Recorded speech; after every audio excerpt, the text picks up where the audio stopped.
For years, NCBA fought against the overreach of the Waters of the United States rule, also known as WOTUS.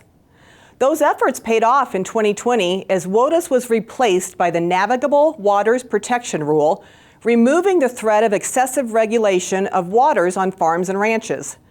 Now, the Biden administration is working to repeal and replace the NWPR and possibly return to the pre-2015 definition of navigable waters, which could stretch to include seasonal wet areas, small creeks, farm ponds, and even a puddle that might be in front of your barn. NCBA is working with the Environmental Protection Agency throughout this process to make sure the voices and concerns of American cattle producers are heard. The EPA is asking for public comments on this issue, and NCBA has created an easy way for you to share your feelings on this proposed rule change.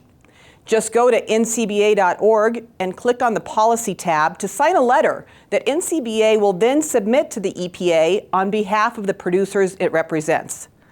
The public comment period ends February 7th, so don't wait. Sign the letter today and add your voice to this important issue.